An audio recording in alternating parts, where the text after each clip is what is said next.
Carlin, and for the past 9 years, I've been working with Indigenous youth and communities across Canada. In schools, community halls, and remote areas with one clear goal: to help improve lives and create a better future. This podcast is about real stories about resilience and what it takes to overcome adversity and achieve success.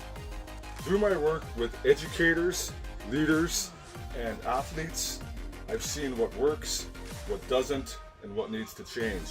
That's what we'll be talking about here. Each episode, we'll be sitting down with people who have taken different paths to success, who face real challenges, and who have something meaningful to pass on to others. This isn't about hype. It's about truth, impact, and believing in what's possible. Welcome to the See and Believe podcast. Hello, and welcome back to the See and Believe podcast. Today we have a very special guest, one of my former teammates. We played at Western Michigan together, and he went on to an amazing 15-year career in the NHL and ended up being part of a Stanley Cup winning team with the Chicago Blackhawks. So very excited to have my old teammate Jammer here with me. Jammer, thanks for coming on. Thanks for having me. It's great to see you. I think, we look the same. We both have the same haircut. Maybe our faces are a little rounder, but you're looking good, buddy. Look good to see you. Oh, thanks. Same to you. And you got the Western Michigan gear on, so I know. Representing. I think I subconsciously put this on today. I'm like, all right. So did you watch any of their run last year? Absolutely. So I was so lucky. It was in St. Louis. It was in St. Louis. Yeah. But it got kind of tricky because the nice part was I was hoping they were going to make it, but my son had a tryout in Phoenix for this thing called CCM 68 for 2012 birth year. And what they do is it's a pre-invite type of thing last summer where if you do well, they pick 2 or 3 players out of 70 kids to then get invited for next summer CCM 68, where they pick 68 Americans, 68 Canadians. They bring them to Chicago and they have a tournament. Right. So it's the top kids in North America at a tournament. Yeah. So Western was in the semifinal. I'm like, this is unbelievable. Met up with Brent Brecky, Jimmy Culhane. Yeah. Who else was there? Derek Schooley. Yeah. A bunch of guys came into town for the Final Four, and the Final Four was on Thursday. And I was like, oh my God, they made the Final Four. We're supposed to leave. My son and I were supposed to leave Thursday night. Yeah. So I changed our flight to Friday morning. So we went to the semifinal game. Yeah. And then I'm like, and then the final was on Saturday, or it might have been on Sunday. Yeah. But anyway, they end up winning, obviously, and they go to the final, and we have to go to Phoenix. I'm like, I'm not going to get to stay for the. So I'm literally watching him on the ice, and I've got my iPad, and I'm watching the game, and people are like, I'm like cheering at my iPad because they were doing so well and end up winning. And I was kind of disappointed that I wasn't able to be there, but I did get to go to the semifinals, so that was a ton of fun. And that was actually the better game. Yeah. It's funny. I was supposed to be, because Western played BU. Yeah. So the Blues had said, hey, they asked Keith Tkachuk, who went to BU. They asked me if we could both drop the puck before the game. Yeah.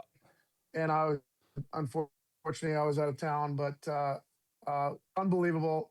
So happy for Furch and the program. And I'll be honest with you, I didn't think they would get there until they got the new building.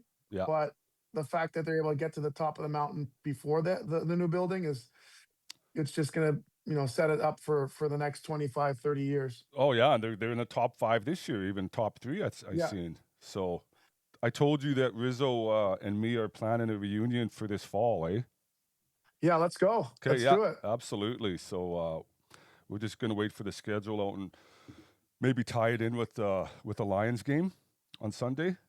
So perfect. That'd be cool. But right on. Okay, well, let's get into it here, bud. So I want to go back to the beginning and talk about your early years. So growing up in Toronto as a young kid, what can you tell me about that? How was it? Yeah, it was not easy. I'll be honest. We had a single mom, so as Yep. my brother is 6 years older. Yep. We used to joke that we used to, instead of redecorating, we used to move every 2 years. We literally lived. I calculated it before I got to Western at 17. Um, we had lived in like 16 different places Wow. throughout that time. And so, my mom's, it's hard to raise two boys on your own. And she had multiple jobs at a time. I was, they call it a key latch kid, where you have your key to your house, let yourself in, make yourself lunch, clean up the house, help her out a little bit. Um, but it was a struggle. It was a struggle. But, when you don't know any different, we had a lot of love in our house Yep. between my mom and my brother and I. And that's what got us through those tough times. And there was a year, I think I was 10 at that time. My brother was 16 playing double A for Hillcrest. We just didn't have enough money. I think it was like $750 each to play triple A at that time. We didn't have it. So because he was 16, he played. I didn't play when I was 10 because we couldn't afford it. So I would go watch his games and, play. I lived in the city. Like, we grew up in the city my whole childhood. Yeah. So we would go to like the tennis courts, they would freeze over. There's no real ponds. I mean, Hyde Park had ponds, but that's not what we were doing in the street. The kids from in the urban Right. areas. So we would go and play street hockey, and I would still play hockey, but I'd go on the ice in the tennis courts that they froze Yeah. and go to all his games. And I think that was his last year playing because he saw how much I missed it. And then he gave up hockey, got into track. I played hockey the next year, and the rest is history. Wow, that's interesting. So you had to sit out a year when you were 10, which is, I mean, how many years had you played up till then? So I think, like most kids, you start at 5 or 6. Yeah. So I played like three or 4 years, and then um, still loved the game, but understood that it wasn't gonna. We weren't able to do it. And at that time, I was playing, like house league hockey. So um, I was never. I played when I got back into hockey again, and when I was 11, I played double A for like 3 or 4 years. I wasn't good enough to play triple A, and so just continued to love the game, and then eventually ended up getting to the triple A, playing triple A. I think I was at 14 or bantam age Yeah. is when I first made triple A, and played with Anson Carter was actually on our team, and so that bantam year was a big jump going to from double A to triple A, Yeah. but I did really well. And kind of just, I was a late grower. Like, I didn't hit puberty till late. So I was tiny but fast and make things happen, kind of thing. And I just had a relentless work ethic. I think you've seen some of that at practice. And so, but I Exactly. usually stayed away from you. I wasn't stupid. Hey, listen. So, I mean, you and I obviously, as minorities, both experienced it. Um, do you remember your first experience with racism with hockey? Oh yeah. I mean, it was relentless. It was Really? yeah, I mean, anytime you're having success, right? Mm-hmm. It seemed to be like the constant, like, jealousy from the parents. Then it'll filter down to the kids. I'm talking about your own team. Right. At what age? And this is 11, 12, 13. Wow. Um, and so as I started to have success, then you start to hear it more, right? Because no Yeah. one really is looking to get under your skin or disrupt your upset if you're just an average player, but you're doing well. The good advice I got from my brother and was, you can't let it bother you, which is almost impossible. Right. But use that fuel and anger to not retaliate, because that's what they want. Go out there and score more goals.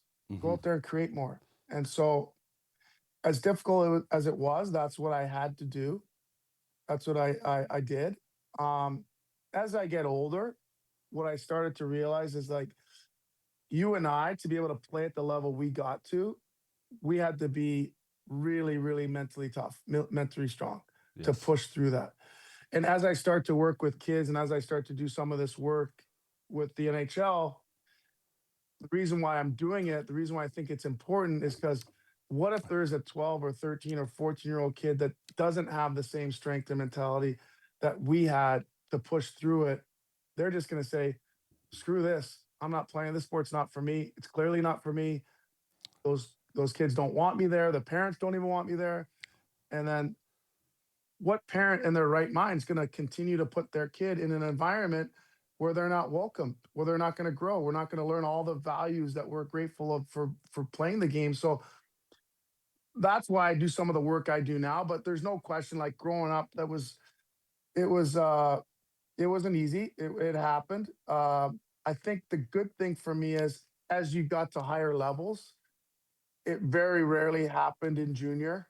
Like when I'm talking tier two junior A, when I went from Don Mills Flyers, Bantam, then I tried to go to the Toronto Young Nats. They wouldn't give me my release.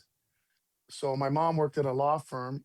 And so the one of the lawyers there owned the Thornhill Thunderbirds. Yeah. And he said, why don't you come skate with us? Now, this is, you got to think about it, hockey season starts in September. Now we're October. The MTHL, the Toronto League, didn't make a decision yet. I'm still in limbo. Can't change. They won't give me my release. So I go start skating with Thornhill, tier two junior A team.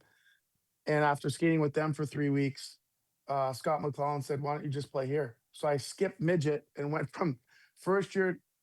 My first year AAA was Don Mills Flyers, was going to go play there for the Nats in midget. Didn't play midget at all, went straight to tier two, playing with 17 to 20-year-olds Right. as a 16-year-old. But that was probably the biggest, most important decision I ever made that kind of happened by accident. Yeah. But at that level, it happened, those type of, but not as often as when I was younger. Yeah. And very rarely in in college, and really honestly in the minors, it was more the fans Hmm. in certain places in the American League. In the NHL, there's a few guys that I think that are out there that didn't say something to me, but I know they've said something to other people that look like me. Yeah.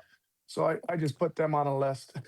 No, that was the beauty of when I remember I tell the kids, you know, how did you deal with the racism? Well, I guess let's back up a little bit. So first thing, Sure. um, when I'm talking to the kids, I just had a talk the other day, and I told them one of the most important messages to me to them was I used racism as a motivating factor to prove people wrong.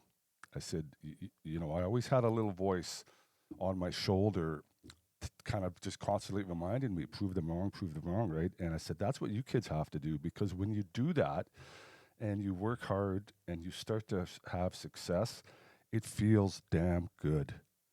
And Yeah. it just, the more that you do it, the harder you work, and it just snowballs.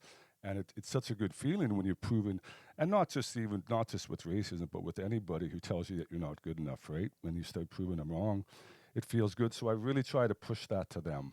And I know that's what you did, and that's what I did also. Yeah, I think that's a great point. I think at the end of the day, um, you're going to gain confidence from it too, and your teammates are going to value you. Yeah. I went through this, I think through 16, even through college, where you're constantly, and I'm sure you did the same thing. You want to prove to your teammates that you're a good teammate, that you're a good guy, that you and if they didn't like me, or they didn't something about my personality, I wanted to say that guy's just a jerk. I don't like him. But hey, let it be nothing to do with the color of my skin, And I think that as you get older, I started to let that go and just let my character and my work ethic and how I show up every day be the way that I'm judged. And that took some time to get there, probably till Yeah. took me till about 23, 24, 25 to get there mentally.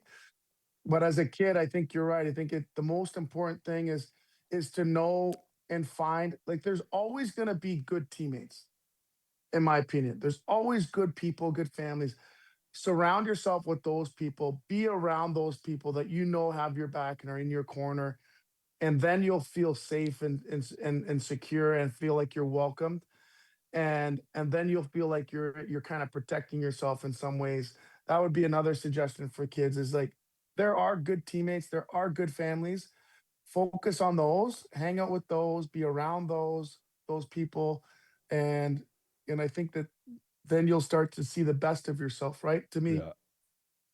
Yeah. um, that's the most important thing. And and then moving forward, I did experience it quite a bit in the minors, and but yeah, I mean, guy would say, "Hey, Nordstrom, you effing, this and that," and it was lots of sucker punches, lots of fighting, and it was allowed. So I was able to do it, and that's the way I responded.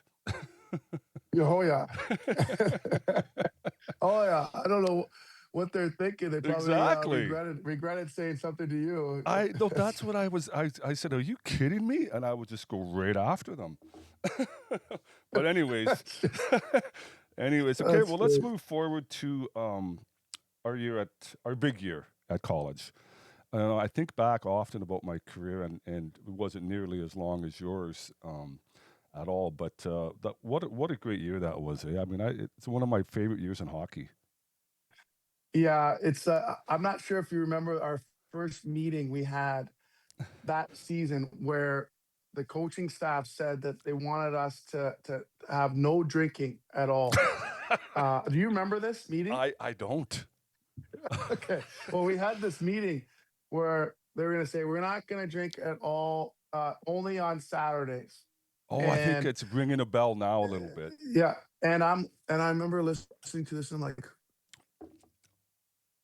who thought of this idea? Like, I'm I'm 20 years old. I'm an adult. Like, part of the experience of college is like picking your spots and balance and moderation, having a good time, and Yeah. learning how to like put things in the right place, and realizing like I didn't want to be, we had four roommates. I didn't want to be on my couch watching Monday Night Football, having a couple beers with dinner with my macaroni dinner, looking over my chef boyardee or whatever the heck we had to eat, Yeah, yeah. uh, questioning whether or not that's the right thing to do. So I spoke up and said I don't think that's a good idea. I remember that now. Yeah.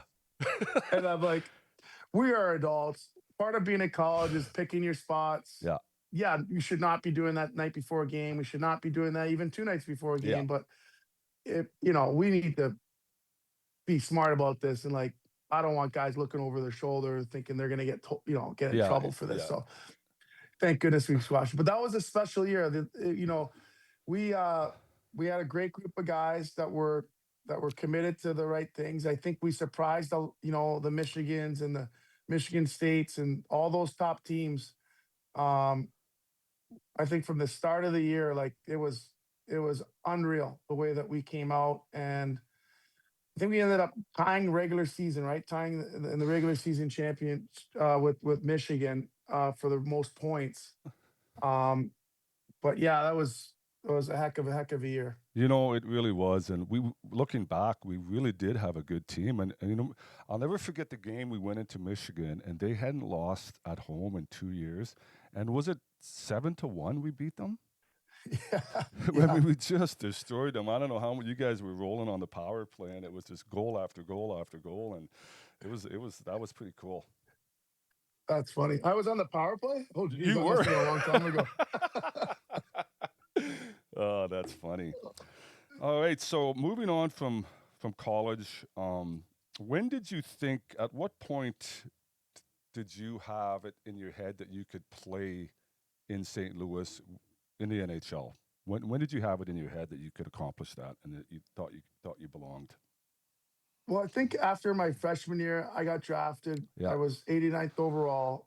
So I thought, like, okay, maybe there's a chance after I graduate to go try to see if I could do this. yeah, The second year, I think I gained a lot of confidence after getting drafted.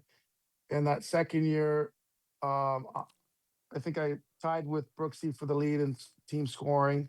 hmm, Um, so that kind of like was a big jump for me. yeah, Um, and so I think that after that sophomore year, I was, you start to compare yourself with other guys, and then guys start to leave, like the Brian Smolinski's are then in the NHL. Brian Rolston's in the NHL. Like guys that you played against, you realize like, oh cow, they're in the NHL. Like, yeah, I wasn't at their level, but I wasn't that far behind. So I started to think like maybe it's possible. And I think after that second year, probably at school, is when I thought, you know what, maybe I could give this a chance, but not to the point where I was good enough to leave early because I don't know if you remember, but very few guys left early. They left after their junior year. They left. They were like doing that to go straight to the NHL. I was not. That was not going to be my path. I knew I was going to have to go to the minors. Yeah. Um, so it did make sense to leave early. I was just going to finish, get my degree, and see. You know, that was probably the most important thing is get that degree and see what happens after. And you know, and then after my junior year, the Blues told um, the coaching staff at Western that they don't see me as a center, that they wanted me to play wing. So thankfully, Bill Wilkinson moved me to the wing. It was a big adjustment for me. I didn't really, it was a lot different, but Hmm. you know, you got to be able to, it was nice. It was actually a very positive thing for me to be able to learn how to play the wing. And my offensive numbers went down a little bit, but it was very helpful for my career to be able to, because then you get into the NHL and you realize like, well, into pro hockey, and I'm a center. Like even though I play wing, like so you tell the coach that guy gets hurt or something happens, and you have a little bit of versatility. You're like, well, actually, I could play center. I played center my whole life, and then that was really valuable as my career went on, um, to be able to be able to play that as well. But I think after my sophomore year, it was getting drafted helped, but I think after that sophomore year offensively, you start to compare yourself with guys around the league that are doing well, and you think, well, maybe this is possible. Yeah. But that, No, I hear yeah, you. definitely not a sure thing. No, no, no, no, no. Well, there's some teams too that, and I like it. Even, I mean, unless you're a superstar, and I think St. Louis was kind of like that. They like to put their prospects in the minors for a year or two, right? Oh yeah, very much so. So like, yeah, Detroit was like that for Yeah. years. St. Louis certainly. Um, there are very few teams like some of the guys that did well in hindsight coming out of college were guys that were free agents Right. because they ended up having the leverage. So I'll give you a good example. A guy like Mike Johnson, who Yeah. was a good, I'm not trying to be rude to him. He was a good player at Bowling Green, but he wasn't like lights out. Yeah. But because he was a free agent, you know, he had multiple suitors. And the deal was for him, I'm sure, was if I'm leaving college after my junior year, then I'm going straight to the NHL. And Yeah. that's exactly what he did. So he goes right from Bowling Green to the Toronto Maple Leafs, has some success, and then all of a sudden, you know, if he had been drafted in the fifth round, he's not going from Bowling Green to the Toronto Maple Leafs. He's signing in the summer and playing in the minors and going through the. Yeah. So I think sometimes your circumstance helps. There's obviously definitely examples of that, but yeah, things happen the way they happen. I think going to the minors for a couple of years was important for me. It was I needed to learn the pro game. Yeah. um, you know, it was is a lot different, lot different. I mean, you know, I didn't play major junior. My role was changing. If I was going to play in a different type of game, I needed to learn that. And for me, the American League was a really good spot for Well, me to learn how to do that. it turned out pretty good for you. So let's move on to your NHL career. You had an amazing NHL career. Um, Tell us, like, how was it your first full year? Must have been amazing. Yeah, it was kind of surreal. Like it's Who was on that when you team? find What was the big name players on that team? I can't remember. oh, you got like, so I don't really count my first year because my first year I got called up after 6 games playing the American League and went and played in the NHL for 6 games. So Yeah. 12 games into No, my pro career, I played half of them in the NHL. I don't count that. right. 98 was my first full year. So you got Right. Pierre Turgeon, Jeff Courtnall, Al McInnes, Chris Pronger, Wow. Pavel. You know, those are big guns. Scotty Young. Um, so that was my first year. I think my very first year where I played 6 games, Brett Hall was on that team, but then he left after that. Okay. But yeah, we had a veteran type of team. And so coming up, you know, I was a fourth line guy playing a little, you know, playing on the fourth line, providing energy, you know, playing 8 or 9 minutes a night. Um, the 2 years before that in Worcester, you know, I'd been in probably 10 fights each year. So my entire hockey career, I'd only been in 20 fights, but then now you run around a little bit, you're going to bring that to you, and you're certainly wasn't fighting the heavyweights, but I was fighting guys like Dave Scatcherd, Brad May, Dan Carcillo, like all like the Yeah. middle type guys. So Middleweights. Yeah. who had a lot more experience than me. But yeah, I think that the first year was everything was new, everything Yeah. was exciting. On the plane, eating filet, traveling, staying at 5-star hotels. You're like, this is the best life ever, No and kidding. it was unreal. And so and your guys would invite you out, and you're a young guy, and they, you know, Purge and Al go to dinner. Like guys would bring you in and make sure you're a part of it, and that makes you feel good too. And so yeah, it's it. But it was you're at a different. It's a different level. It's a different. Yeah. Trying to make an NHL team is you're dealing with. You know, excuse me. You've got Kelly Chase, awesome guy, who's buddies with Twister, who's friends with Jeff Courtnall. You're coming in. You kind of do a similar job to certain guys, but that's their buddy. Like, so you're trying to navigate through Yeah. that. And I'm talking about the fringe guys, right? Because they're watching and saying, hey, wait a second, is this guy going to take my job? Right. I'm going to make it difficult on him because I want to make sure my buddy's around. You're dealing with that dynamic versus like the top end guys are like, wait a second, this guy can help us. Yeah. This guy's better.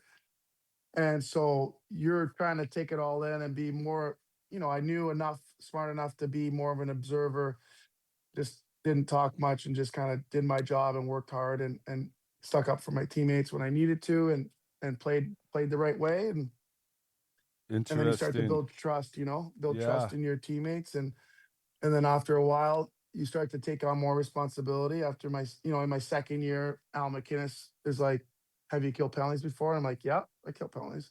He's like, well, you need to be killing penalties. And the next thing you know, the coaches are showing me video, and I'm, a week later, I'm killing penalties. Yeah. So, um, and you have to be an observer, right? In today's game, like, you remember the name Mike Eastwood went to Western, Yeah. right? Yeah. He's a point guy.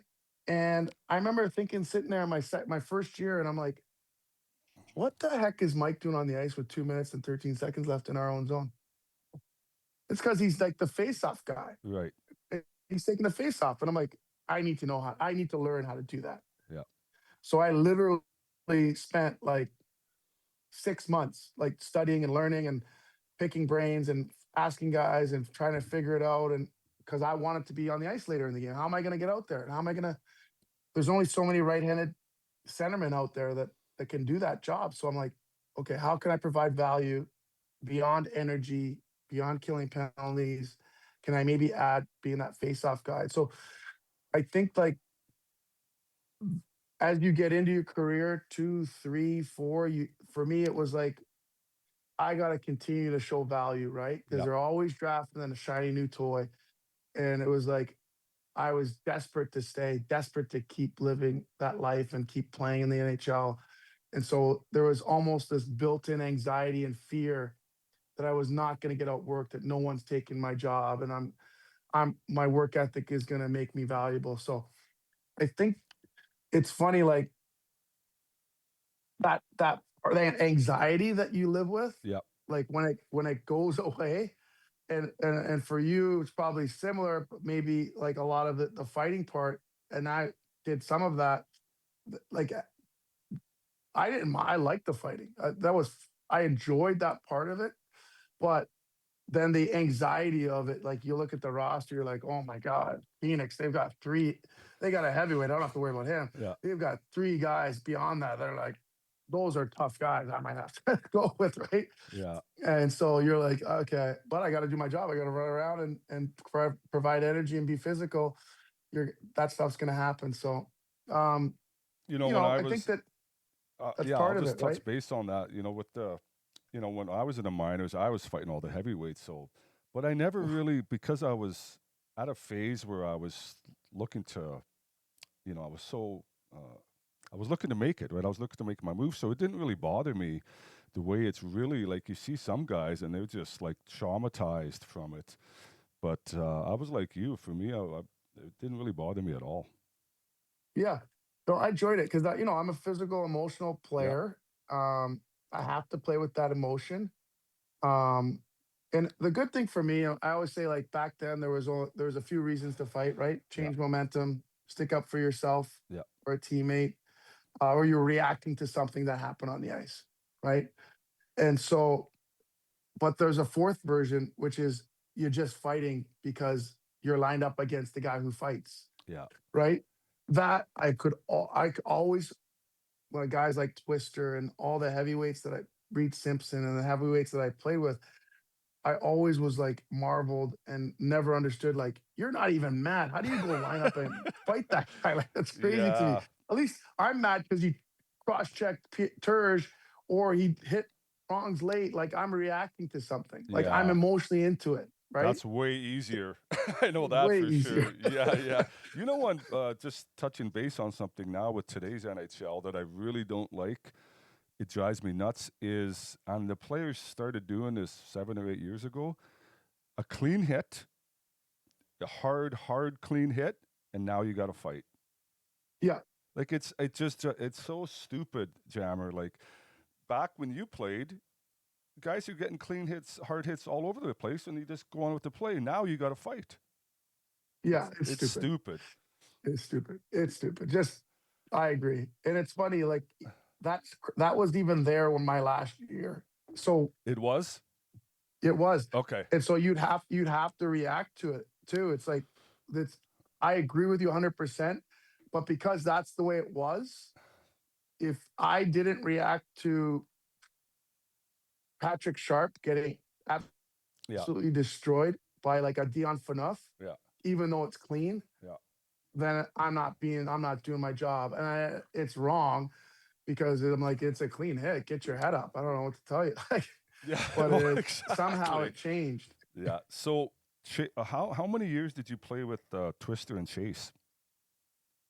2 years. Well, probably Chaser 3, but Twister 2 or 3 years. Yeah. Boy, you got a front row seat to some, and that's back when the league was pretty tough. Still, there was a lot of big Oh, tough dude. guys. You had a Oh, front row dude. seat to some gong shows. Oh, dude.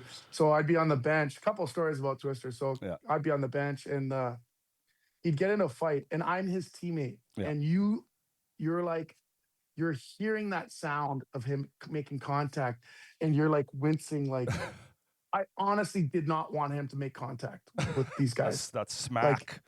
it was just like, oh.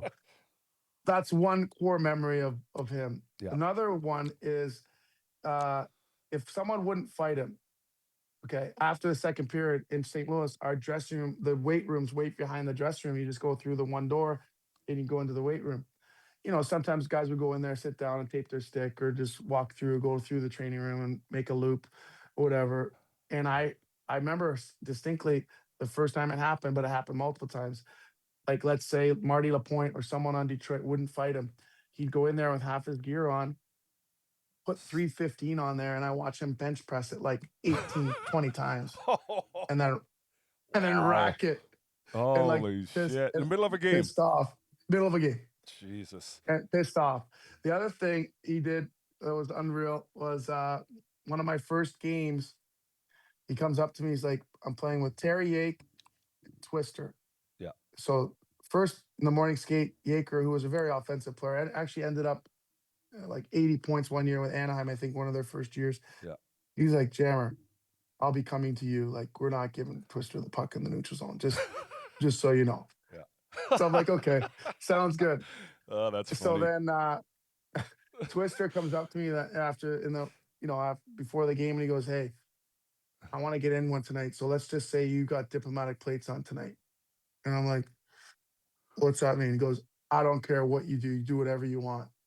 And Oh, wow. I'm thinking, at first, I'm like walking around, oh, boys, I get to do whatever I want, playing with Twister. Twister just gave me carte blanche. Yeah. And then I sat in my stall and I'm like, hold on a second. What if Twister's not here in a year or two, or I'm not playing on this team? And these guys have a good memory. They're like, "Oh yeah, not Twister's not here anymore to help you." Yeah. So then it quickly went from, "Oh, that's going to be unbelievable," to I'm like, no, I can't be an idiot. So Yeah, no, I hear you. You know, Chaser, he's a Saskatchewan boy, and I've seen him around town now and then. But he was one of my favorite fighters. I mean, he was. You never seen him lose. He'd be fighting unreal. guys twice his size, and I mean, somehow come out on top almost every time, or he would not get beat. Yes, probably the most technical fighter I've ever seen. Yeah, For his size to be able to fight those heavyweights that are literally like Twister's 5'10", 5'11", probably played at 190. Chaser. Um, yeah, Yeah, and he's fighting like these massive humans, and like you said, doing well.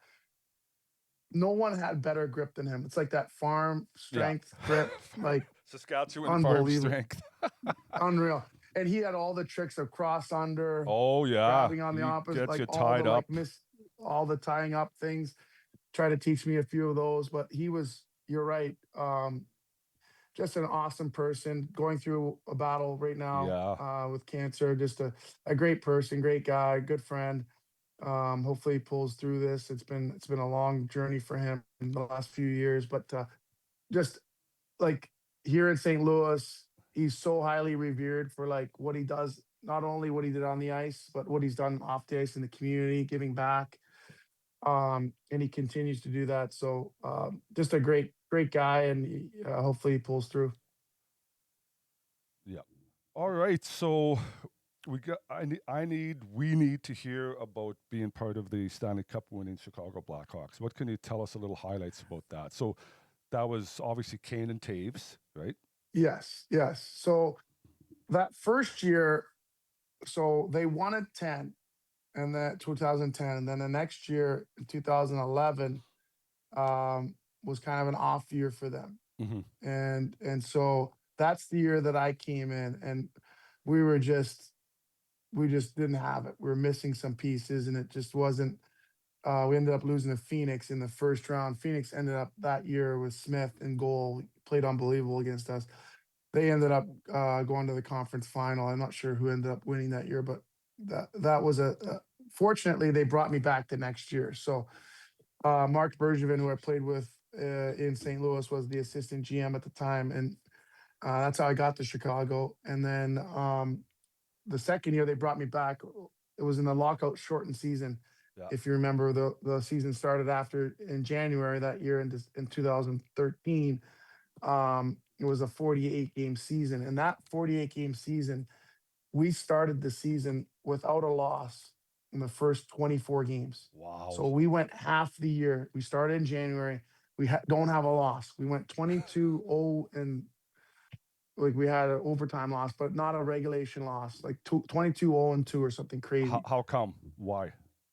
We were that good. Yeah. Like this team, I most times when you're on a team, and through that was my 17th year pro. That was my 15th year in the NHL.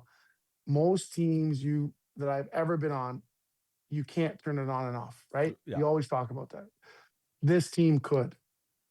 This team would, in the middle of a game, be like, "That's it. That's enough.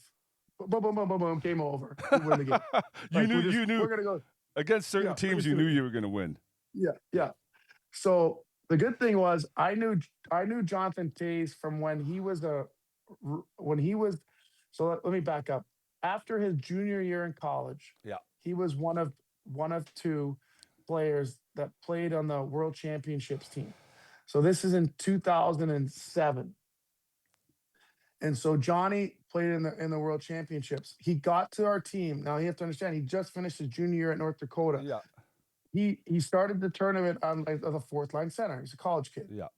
By the end of the tournament, with all NHL guys, he was on the second line. Wow. He was the second center. And then during that tournament, he's like, "Yeah, we lost in the semifinals. I want to go back. I want to win a national championship." I'm like, "Go back for what? What? No, go to the NHL, buddy. Like you're ready." I don't Yeah. know, Yeah, no but doubt. I always used to joke, like, you know how when we were playing, if you saw a guy at training camp and he was a little bit heavier, Yeah. you're like, "Oh, he must be really good." You know, that's what you used like Yeah. a guy that you'd see in the NHL. You know, Johnny was like ripped. Johnny was like jacked, and I remember thinking to myself, "Oh no, this is the beginning of the end for me in the NHL." Because if the good players are now in shape and like are ripped and like are into the fitness and like totally dialed in, that used to be my advantage. You know what I Yeah. mean? Like, Yeah. so I remember thinking. So anyway, Johnny was our. I knew Johnny from then. We get to my second year in Chicago, and we were on a little bit of a heater. Obviously, we didn't lose in 24 games, but about 7 or 8 games before we had our first loss, we started playing the wrong way.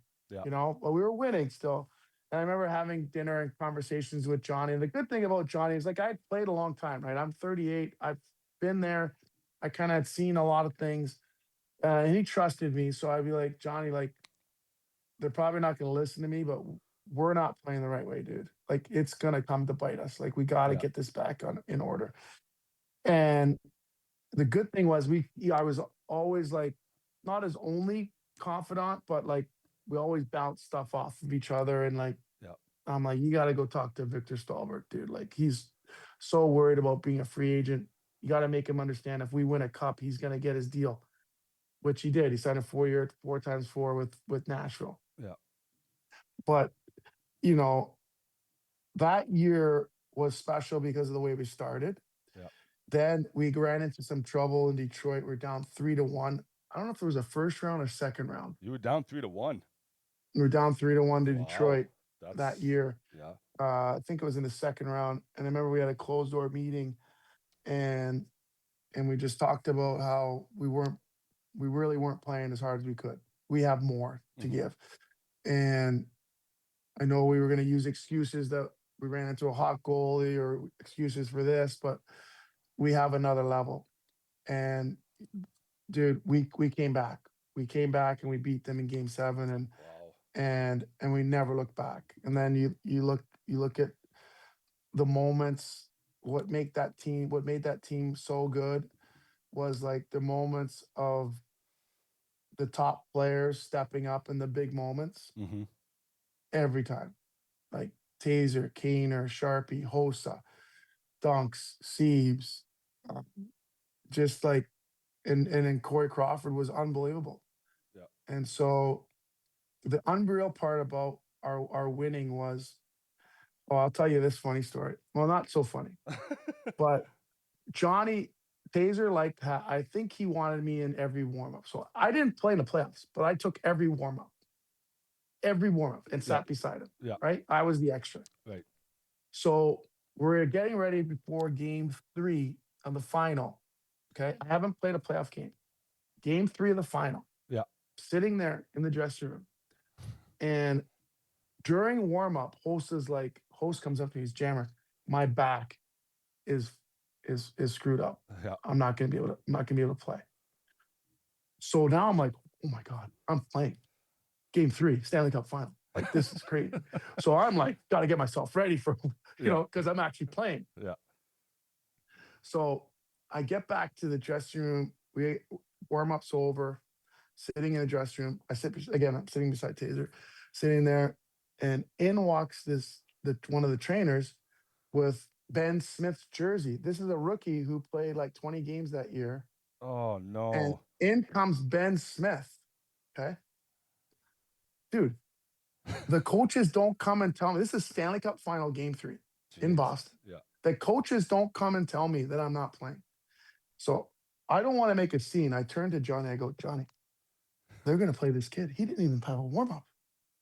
This is Stanley Cup final. Yeah. This kid never played in a Stanley Cup ever again in his life. I know that for a fact. Yeah. But at that moment, you don't know. He's 22. Yeah. So I go, oh my God. So I was devastated, right? Yeah. But I don't want to make a scene in front of the group. And I said, John, it's just wrong. I'm a big boy. Someone should have come in. The assistant should have come in and said, hey, Jammer, you're not going. Right? Like no one came because they didn't want to tell me that, right? Jesus. But that was wrong. No So kidding. this kid comes in and Ben Smith. I don't even know who that is. And like, okay. Anyway, sorry. Yeah, go on. okay. So I'm like, Are you kidding me? So, and he's a great kid, and he went on to have a good career. Played his last 8 years in Germany. Nice Okay. kid. Saw him this summer. Nice kid. But I was sitting there going, "Oh my god, I'm not playing." So I'm devastated, right? Because at that moment, I think because I didn't play in the final, my name's not going to be on the cup. Blah, blah, blah, blah. All these things are going through my head. Um, so fast forward, I watched him like a hawk that game too. I'm like, oh man, I wanted to play so bad, Yeah, right? yeah, yeah. And but I didn't want to make a scene. I was proud that I didn't. I just laughed and didn't let. But anyway, that was the tough moment. But one of the things, the reason why I bring this up is because when we're celebrating and having a party that night after we ended up winning the cup because we won Game 6, we're down 2-1 Mm-hmm. with a minute 20 seconds left to go. Okay, in a matter of 18 seconds, we tie it up and we go ahead. We're Yeah. up 3-2 with less than a minute 20 left in the game. Wow. In 18 seconds, so the trainers in the room, there's like 6 of us. Give me my socks. Give me like we got to get dressed. In like we had a minute to get dressed to get out there we won the cup. Right, right. We're gonna win. We're gonna win the cup. So we're just racing out there. I didn't even put my elbow pads on. We Yeah, raced out there to go celebrate with the boys. And the team was so nice. They flew our families out there on a separate jet, private jet. So they flew all the families, parents, and whoever you wanted. You had maximum, all your family yeah. to the game in Boston. So everybody was there. At the time, my younger daughter was like 5 years old. Yeah. And when it was 2-1 with a minute 20, she goes, "We came all the way here and they don't even win. This is terrible." She was upset because she came all the way to Boston. And when we have to go back to Chicago for Game 7, and then next thing you know, 20 We seconds win. later, we Yeah. win the cup and they're on the ice with me, right? So, um, but that's a funny story to Yeah, to, no to share. kidding. Is like that's how it really happened, man. Like it was a whirlwind of emotions. Yeah. You play when when you win, even though I didn't play, Yeah. you're still a part of it. Right. Um, it was an amazing feeling to be around, be with that group, and we'll be, have a bond forever. But in hindsight, I'll be honest with you, Nordy, I realized even kind of when we were down, I think to Detroit, and I was 38, and I Yeah. realized in my mind, I was like, I'm probably not going to play next year. I had realized like I am a winner. The way I approached every day, the way that I was as a teammate, how I showed up, how I competed, how I never took a shift off. Like winning, being anointed a winner and winning is awesome. I love having the cup and having all that stuff's cool. Yeah. But I realized like I was a winner. I have been a winner the whole time. Mm-hmm. And so I came to terms that it wasn't going to happen, but for it to happen and for it to, actually happen was it's everything and more that you dream of as a kid. And like to get to share it with your family and friends is the best part of it. Your parents are on the ice, my brother's there. Oh, wow. When my kids are Wow. there, Yeah, that must have been my, special. that was so cool. And Yeah. then, and the party after was insane. Like the guys on the plane home, I think winning on the road's better Oh, because it's just the team. yeah, it We're would on the be think definitely about it. different. Yeah. It's just the boys on the plane. So we're on the plane together for 3 hours. You know what I Yeah. mean? It's just a party. Oh, And the guys are like, wait till you see Chicago, and they show me on their oh, phone. And it's like I'm talking like hundreds of thousands of people in the streets, waiting right? for you guys to And get they back. and they're like, well, look at this is what we're going back to. Wow. And we partied for like literally 10 days. Okay. To the point where my wife goes, I think that's enough. I think we need to go home. And I go, come on, one more night. She goes, no, that's enough. And I Wow. go, okay, that's it. That's Yeah. enough. Your body was probably saying thank you.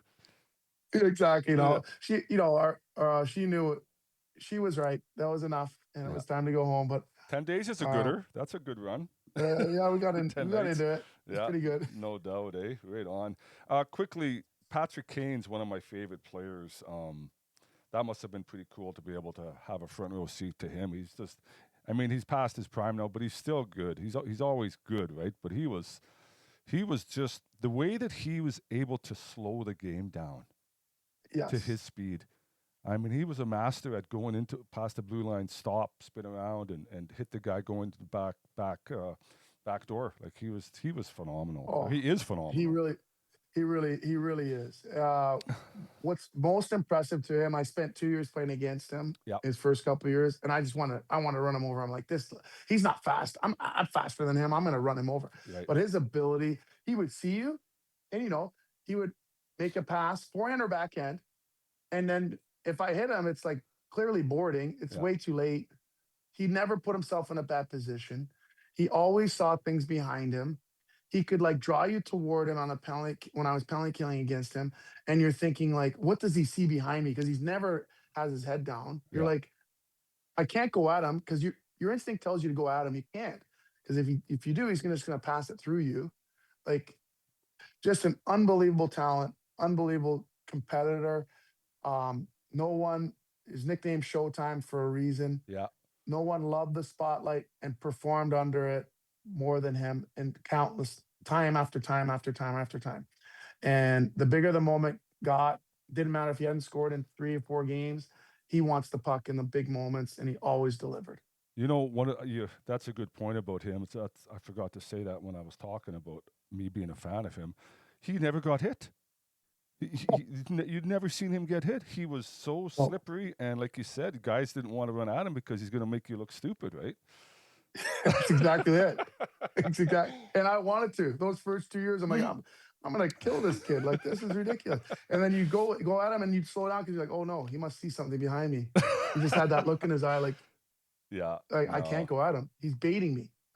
So just yeah, a real fun guy to be around. One thing I always say about John Taser and Kaner is everyone always thinks Taser was serious, serious, serious. yeah, Well, he also liked to have a good time and was fun and a great teammate when it wasn't those moments. yeah. And just the same about Kaner. Everyone always thought he was just this affable, happy-go-lucky dude that just liked to party and have a good time. No, no, no. He was definitely serious about his craft and definitely focused and definitely like stayed on the ice working on his game constantly all the time.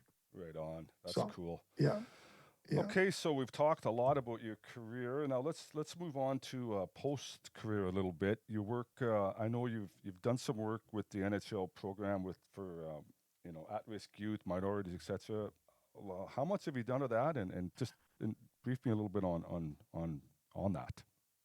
Yeah, it's the NHL Player Inclusion Coalition. It involves um, NHL players, former players, um, gay players, female players, players from all walks of life, straight players, white players. Yeah, And the idea of the entire group is to help make the game more inclusive and inviting for everyone around our hockey ecosystem. And I think the beautiful part about it is the league empowers every member to come up with an idea or a way to do that and to amplify it, to provide funds and support to help execute on their ideas. yeah, Um, and then we'll do talks where we talk to teams, we do talks to young players, talk to American League players. One of the initiatives that I'm starting, I hopefully gets through in partnership with Bauer, is in Toronto. I've realized that kids that are between 14 to 18 or 14 to 17 rather, that are playing AAA or level, AA or higher level, those sticks break. And I'm like, when we were kids, like the stick didn't cost $300. oh, no So kidding. It's nuts. so what I'm doing with my funds is we're going to have where it's coaches in the Metro Toronto Hockey League, AA, AAA, boys and girls. You nominate a kid on your team that you think is of need. Yeah. We'll send them. My program's going to send them 3 hockey sticks to start next season. Wow. So give them a little bit of a head start Yep. based on need. We can only do it for 40 kids a year, but at least it's 40 kids. We'll be able to help 40 kids that are playing at a high level, lessen the burden from their parents. It's basically like giving them $1,000 of hockey sticks and give them a good start into the season. Here's 3 sticks. Don't have to worry about that part of it. And so it's kind of my way to say, if I was that kid in Toronto playing AA, playing AAA, you know, and the sticks were $300, I would not be playing AA, AAA That's back then. right. So Yeah. that so there's everyone in the group is able to go out and do different types of things like that Yeah. they want to put together. That's just what I chose to do, and each year you can change what you want to do, but that's just one of the initiatives that we're all kind of a part of. Cool, cool. Well, that's good. I can see how you would enjoy that work, obviously. And Toronto is got a special place for you growing up there, right? And been there, done that. Absolutely. Yeah, so right on. Good for you. Um, Now, just finishing off here, you're working the broadcast. Been seeing you do that for quite a while now, and you're good at it. And how did that all play out? And where are you at now with it? Well, it's funny. It takes me back to the final when I was playing. Well, I was not in the lineup, but Yeah. I played Chicago, and we're in the finals against Boston. One of my really good friends and teammates, Jamie McLennan, who's now with TSN, does Ottawa broadcasts and has a fantastic radio show that's hugely successful all across Canada. He had suggested I come and do NHL Network. And at that time, back in 2013, NHL Network was actually being done in TSN studios in Scarborough in Toronto. Mm-hmm. And I met with the producer during the final, and he said, "Yeah, if you're retiring, you can come out and audition this summer. We'd love to have you." And so I did that, and um, the great thing is that I did well and well enough. Anyway, I Yeah. wasn't good when I started, and they're like, I would fly into Toronto 50 times a year to do. And now back then, NHL Network, I don't know if you remember in the States, the shows lasted during the game. So you'd get there at the studio at 5 p.m. Yeah. And if there was a game on the West Coast, you would have to do a post-game wrap of that game. You would be in the studio from 5 p.m. until 2:30 a.m. Oh, wow. Yeah. Gee. Yeah, on air, talking about a game that just ended in Anaheim. That must have been So tough. those were long nights. No Those were really kidding. long nights. And Jeez. so I but I was grateful for the opportunity because it was about reps. It's about getting comfortable in front of the camera, which took a lot of time. It took, I would say, a year or two of doing that. Mm-hmm. And then I transitioned from that to doing stuff for the Blackhawks, doing pre and post for 8 years. But then COVID happened. I started doing some stuff with Sportsnet, going in there twice a week. That was a lot as well Yeah. because I live in St. Louis. And now I think I found a fantastic balance of doing some stuff here for Sportsnet, a betting segment from home. Mm-hmm. Um, and then I also do stuff for the San Jose Sharks as the color analyst, both on TV and I've been doing some radio the last couple of years. So um, it's been really cool. The Sharks are an up and coming team. It's been fun working with them and great people that I get to work with there with that organization, and hope to continue to push that part forward with them. And um, we'll see where that leads, but it's been a lot of fun. So you're out in San Jose quite a bit then for that, or So a lot of the time, so for example, this year I'm doing 36 games for them. yeah. 12 of them are in San Jose and the rest are on the road. So let's say I'd meet them in Chicago, Oh, right do a on. Chicago game, do the Nashville game, do the St. Louis game, and then be home kind of thing. So Cool. I'll do like 4 or 5 games at a time, or 3 or 4, 3 to 5. Is that with does Remenda? You must know him. He's with Yeah, Sam. Yeah, yeah, yeah. He's a Saskatoon yeah. boy. I used to see him in the Yes, gym now and then. Yeah, he's a good guy. right Yeah, he's on. been great to work with, and I'll tell him we did this together. So Yeah, and he's a then good dude. yeah, do that. And then I don't know if you remember me or not. I see him in the gym all the time. I talk to him, but Carty's kid. How many games has he played? So last I year gotta it ask seemed like he Justin. played. I gotta ask Justin. Where did this kid get his talent from?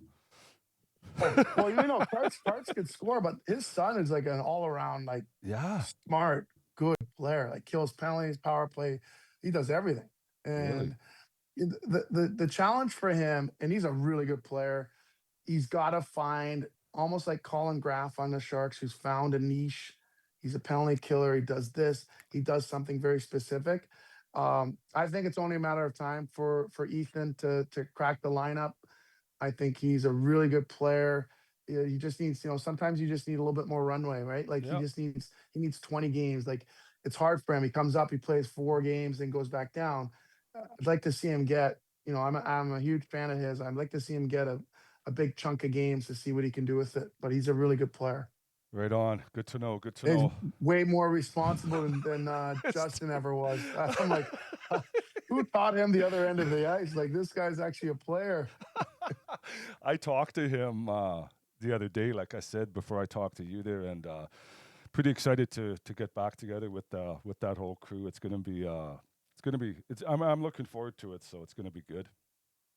That'll be fun. Just make sure you go to the right party, right? I mean, I remember the time we all got a few of us got in trouble because some went to a bar downtown, and lo and behold, the whole athletic department's having a party, and some of us idiots went to that. Meanwhile, everybody else went to the other bar. Yeah, I remember that one. That was not good. No. Well, We, it's I really appreciate you coming on. It was great catching up and telling your story, and really appreciate that. oh, it was great. Great to see you, Artie, and looking forward to seeing you back in Kalamazoo. All right, thanks a lot.